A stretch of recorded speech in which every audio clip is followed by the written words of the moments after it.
वो अस्थमा या आर्थराइटिस के सीवियर केस में दी जाती है और उसकी डोज भी आमतौर पे 40 से 120 मिलीग्राम, वो भी 1 से 2 हफ्ते के गैप में दी जाती है, ना कि रेगुलर चलती है। और डॉक्टर सुकुमार की तरफ से गलती ये हुई कि उन्होंने ये मेडिसिन 15 गुना की डोज दे दी, वो भी रेगुलर बेसिस पे, जिसकी वजह से क्या हुआ, कुणाल शाह की जो वाइफ थी, तो कुछ टाइम बाद उनकी बॉडी नम पड़ने लग गई और लास्ट में जाके कुणाल शाह की वाइफ की डेथ हो गई। तो इस चीज को प्रूव करते हुए 12 से 13 साल लग गए थे कुणाल शाह को कि यहाँ पे एक मेडिकल नेग्लिजेंस है। आपने बहुत बार न्यूज में देखा होगा कि डॉक्टर कुछ मेडिकल सर्जरी करते हुए कुछ गलती कर देते हैं और अपने ग्लव्स या कैंची पेट में छोड़ देते हैं, या कई बार क्या होता है कि कुछ गलत एनेस्थीसिया दे दिया। एनेस्थीसिया क्या होता है, जो बेहोश करने वाली दवाई होती है जिसकी वजह से मेडिकल सर्जरी कंडक्ट की जाती है। भाई मैं बेहोश करने वाली दवाई कुछ ज्यादा दे दी या कम दे दी तो दिक्कत हो जाती है कि भाई आपकी मेडिकल सर्जरी होते हुए आपको पेन हो सकता है। और ज्यादा मेडिकल एनेस्थीसिया दे दिया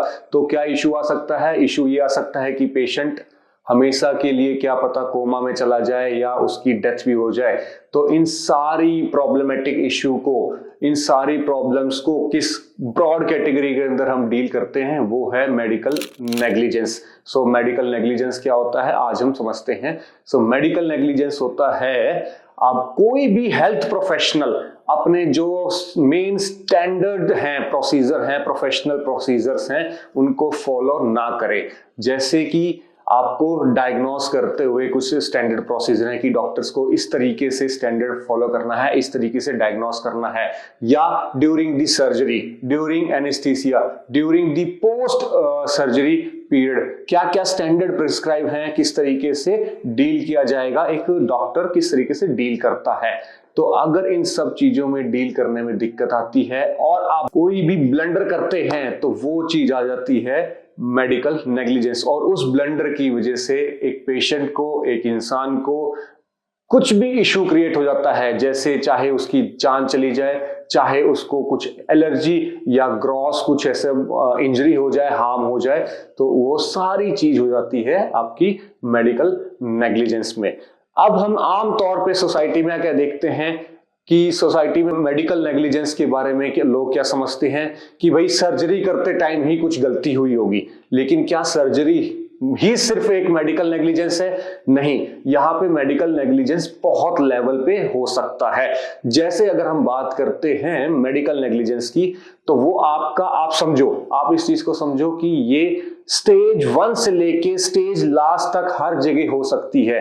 तो स्टेज 1 क्या होती है, यानी कि सबसे पहली बार अगर आप किसी हेल्थ प्रोफेशनल के पास गए हो और वो स्टेज 1 है कि आप अपना चेकअप कराने गए हो, आप अपनी डिजीज, आप अपनी प्रॉब्लम को लेके गए हो और आप अपना डायग्नोस चाहते हो, यानी कि आप चाहते हो कि डॉक्टर साहब या कोई भी हेल्थ प्रोफेशनल आपको देखें और बताएं कि एक्चुअली मेरे को प्रॉब्लम क्या है, मेरे को डिजीज क्या है। That is the stage 1।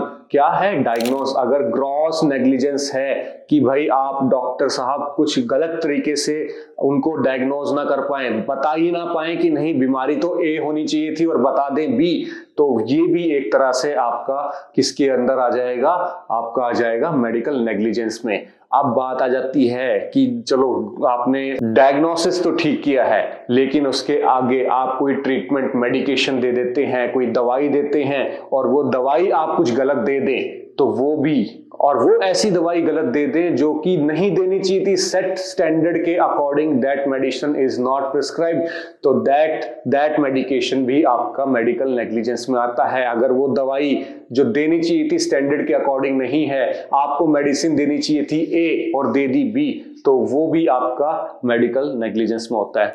Third stage क्या हो सकती है? अब सारी स्टेजेस को देखें। थर्ड स्टेज हो सकती है, आपको डॉक्टर कहते हैं कि सर्जरी के लिए हम आपको एडवाइस करते हैं और ड्यूरिंग द सर्जरी आप बॉडी के किसी रॉन्ग पार्ट की सर्जरी कर दे जहां प्रिस्क्राइब नहीं था, जहां डायग्नोस नहीं था, या ड्यूरिंग द सर्जरी आप अपनी कैंची, आप अपने ग्लव्स या अदर इंस्ट्रूमेंट डॉक्टर छोड़ देते हैं, हेल्थ प्रोफेशनल छोड़ देते हैं, तो वो भी मेडिकल नेग्लिजेंस में आता है। अगर अब सर्जरी खत्म हो गई तो क्या मेडिकल नेग्लिजेंस का स्कोप खत्म हो गया? तो नहीं, मेडिकल नेग्लिजेंस का स्कोप अभी भी खत्म नहीं हुआ है।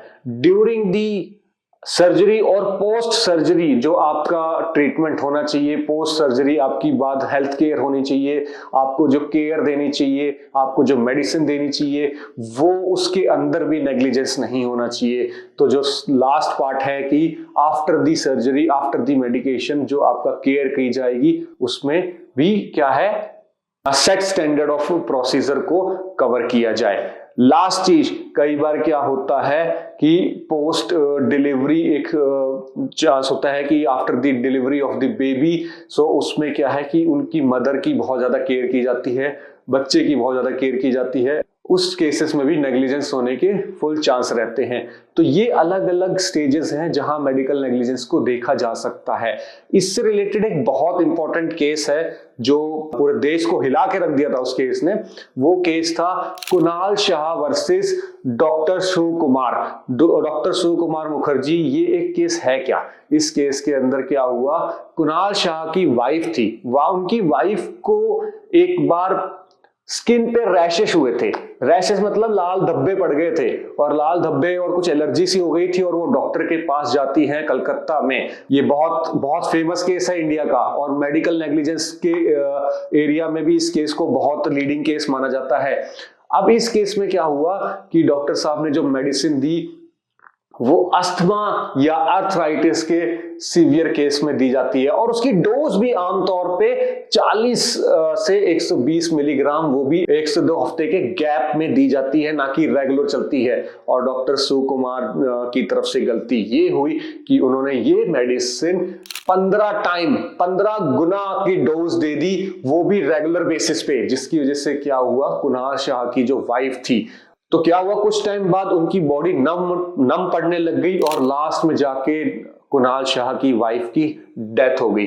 तो इस चीज को प्रूफ करते हुए 12 से 13 साल लग गए थे कुणाल शाह को कि यहाँ पे एक मेडिकल नेग्लिजेंस है, जो मेडिसिन देनी चाहिए थी उसके अंदर प्रॉब्लम है। कुणाल शाह ने कितने केसेस किए, क्रिमिनल केसेस किए, लेकिन कोई भी चीज उनके फेवर में नहीं आई। स्टिल उनने नेग्लिजेंस को एक हथियार बना के आखिर में 13 साल के बाद 13 साल तक लगातार इस फाइट को लड़ा, और इसके अंदर वो सक्सेस हुए, और यहां उन्होंने शो किया कि ये एक मेडिकल नेग्लिजेंस है। किस चीज की मेडिकल नेग्लिजेंस हुई, ये मेडिकेशन लेवल पे, डायग्नोसिस लेवल पे डॉक्टर शिव कुमार की तरफ से मेडिकल नेग्लिजेंस हुई थी।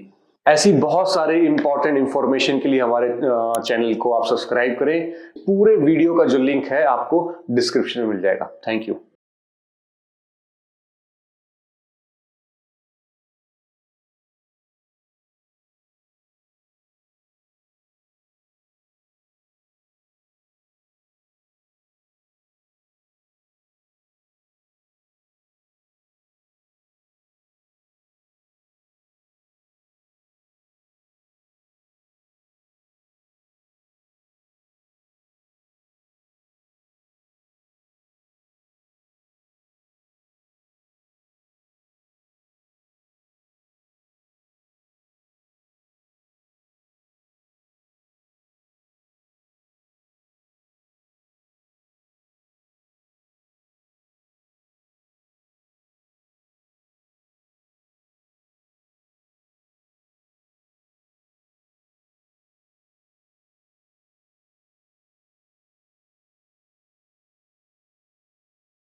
पूरे देश को हिला के रख दिया था उस केस ने।